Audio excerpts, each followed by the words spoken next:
And now moving to the Caribbean, where in a bold move to further solidify its global standing, Cuba has requested to join the BRICS nations as a partner country. Dollar versus BRICS currency. 3 words that used to mean nothing more than a foreign trade story. But today, they're at the center of America's panic.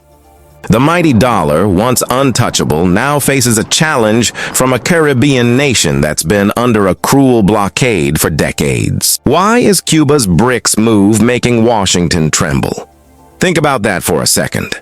Imagine this. The dollar, once the backbone of global trade, now threatened by alternative currencies. China's yuan, Russia's ruble. A small island nation suddenly dares to break the spell. Could this really happen? Or is it all just a cruel irony? The empire that used money as a weapon now finds itself at risk. Stay tuned, because what happens next might change everything you thought you knew about the dollar's power.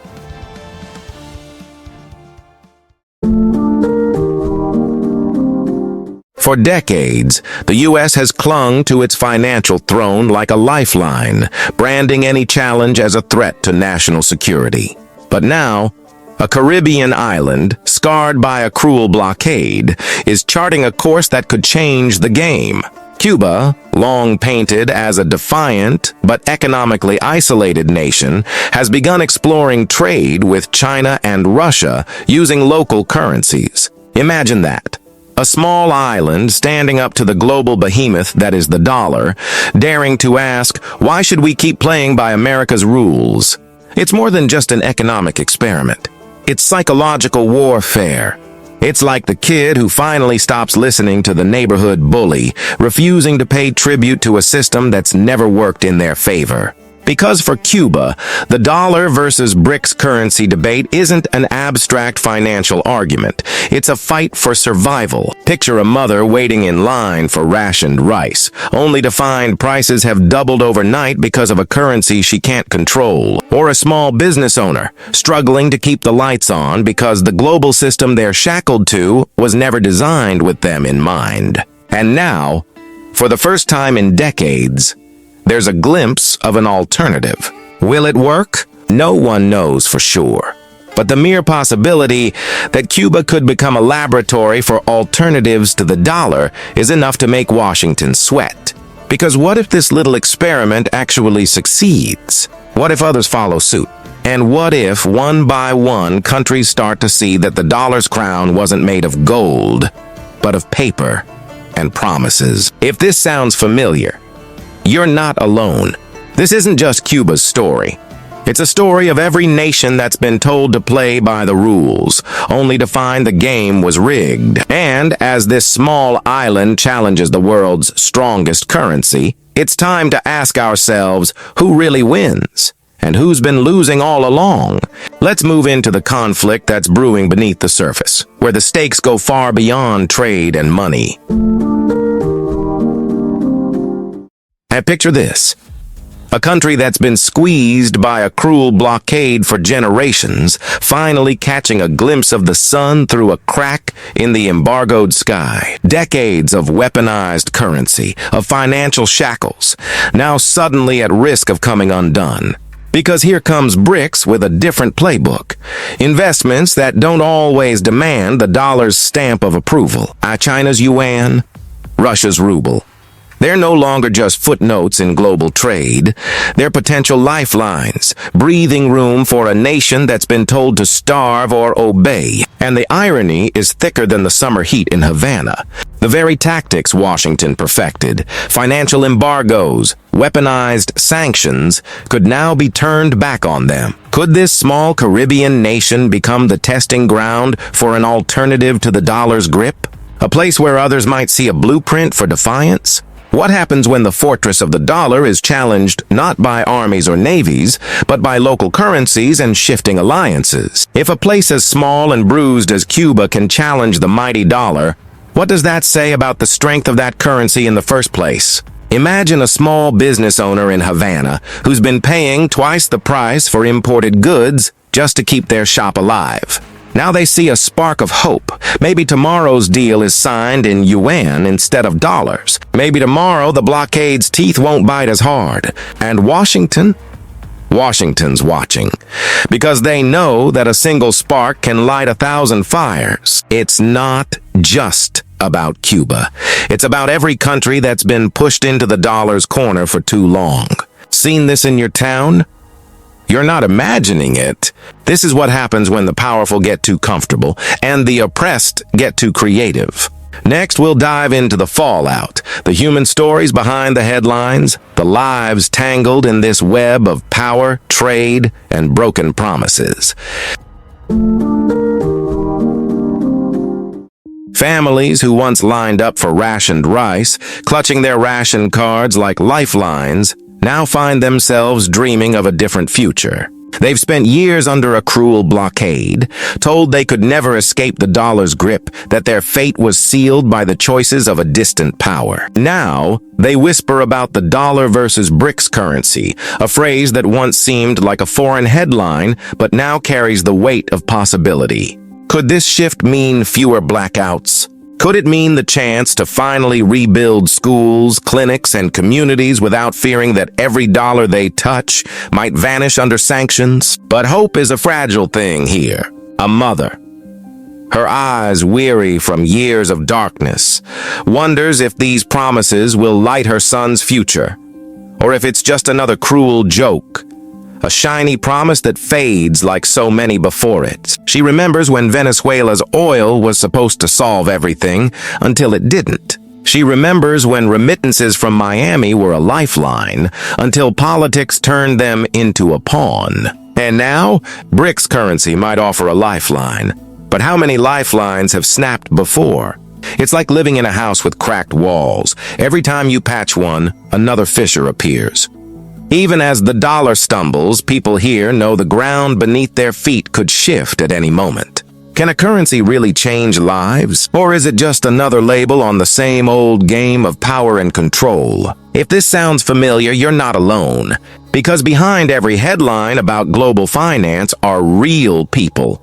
Parents who want to keep the lights on, children who want to grow up in a place that doesn't feel like a punishment. As Cuba takes its first steps into the world of alternative currencies, one question looms large.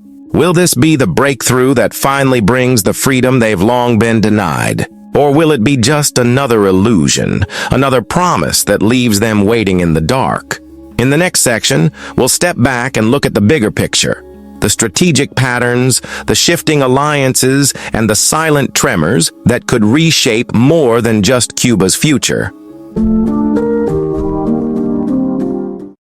Step back for a moment, and the picture grows more complex. For decades, the dollar has been a double-edged sword, offering stability to some but punishment to others. It's been the ultimate enforcer of Washington's will, a silent yet powerful weapon in the global chess game. Now, with Cuba's economy daring to flirt with dollar versus BRICS currency, the ground beneath that sword is shifting.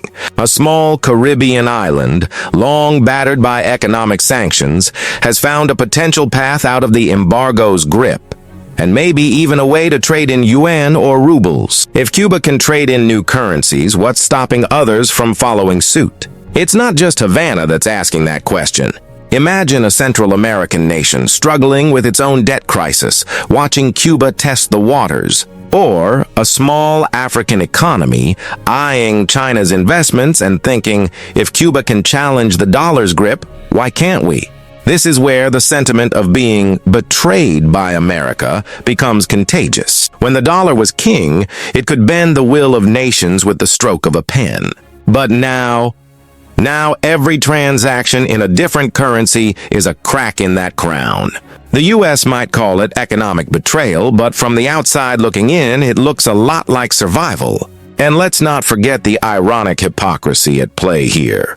The same financial system that claimed to promote free markets is now the one desperate to keep them closed, at least to any country daring to trade outside its borders. A 2023 report estimated that over 40% of global trade still relied on the dollar. But that number is slipping. If that dominance erodes, What happens to the system built on its stability? This isn't just Cuba's challenge.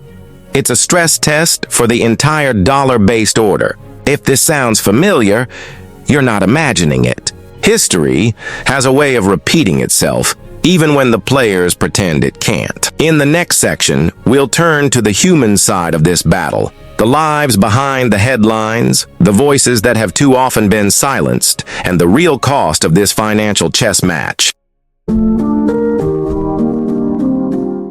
We've seen empires crumble before, not from bombs or bullets, but from the cracks that formed in their currency. History teaches us that power isn't always lost on the battlefield. Sometimes it's lost in the balance sheets. And now, with Cuba's gamble to explore dollar versus BRICS currency, are we witnessing the first fracture in the dollar's reign? Or is this just another footnote in a long book of false dawns? A story of promises that fade before the ink even dries. When the mightiest currency trembles, it's not just money at stake. It's trust itself. Trust that a piece of paper can buy bread. Trust that your savings won't evaporate with the next political decision. Trust that the rules of the game are fair. But what happens when that trust erodes? Think back to the 2008 financial crisis, when entire communities lost homes, jobs, and a sense of security overnight. It wasn't just a housing market collapse, it was a collapse of faith in a system that claimed to protect them. That same fragile faith holds up the dollar today. Now picture a mother in Havana who's seen too many promises come and go, wondering if her son's future might finally look different in yuan instead of dollars. Or maybe it's just another trick, a different face on the same old game. Is the dollar's hegemony truly at risk? Or is this just an echo of the countless times before when the system bent but didn't break? Seen this in your town? You're not imagining it. Because every time the world's reserve currency shivers, the rest of us feel the chill. And if Cuba's defiance is a sign of things to come, then the mighty dollar may need more than sanctions to keep its throne. Up next, let's explore what this means for real people, the human costs of these shifting alliances, and why Cuba's choice might matter more than any chart or headline. So what's next? Will the U.S. double down on sanctions and try to force Cuba back into line? Or will this be the first crack in the dollar's armor? An armor that has shielded the powerful and shackled the vulnerable. The dollar versus BRICS currency fight isn't just about finance. It's about who gets to decide the rules. For decades, the U.S. dollar wasn't just money. It was the iron chain that kept so many countries bound to a system that often didn't work for them. A system that claimed to bring stability but delivered pain, promising free trade while trapping nations in a web of cruel blockade and economic subservience. But Cuba's decision to explore alternatives, to even consider trading in yuan or rubles, is a quiet revolution. A revolution that might be small in scale, but seismic in its symbolism. Imagine telling your kids that a tiny island, an island that's been on the receiving end of U.S. punishment for more than 60 years, might just be the place where the dollar's grip starts to slip. That's the kind of twist that makes history books worth reading. And it raises a question. If Cuba can challenge the world's reserve currency, what's stopping others from following suit? If a mother in Havana can one day pay for school books in a currency that's not the dollar, what does that mean for the rest of us? Will the U.S. respond with more embargoes and financial warfare? Or will it finally have to reckon with the consequences of the ironic hypocrisy that's defined its economic policy, talking about freedom while enforcing control? The dollar's fortress has always been built on more than just economic might. It's been built on trust, on fear, and on a belief that no one would dare challenge it. But now, even the smallest spark of defiance can spread like wildfire. And make no mistake, what's happening in Cuba isn't just Cuba's story. It's a reminder that empires, no matter how powerful, can be shaken by the quiet defiance of the overlooked. So what do we do now? Do we keep trusting a system that punishes those who ask for change? Or do we finally realize that maybe, just maybe, the rules were rigged all along? Because in the end, the question isn't whether the dollar can survive this challenge, it's whether we can. Not every empire falls in flames. Some crumble in silence.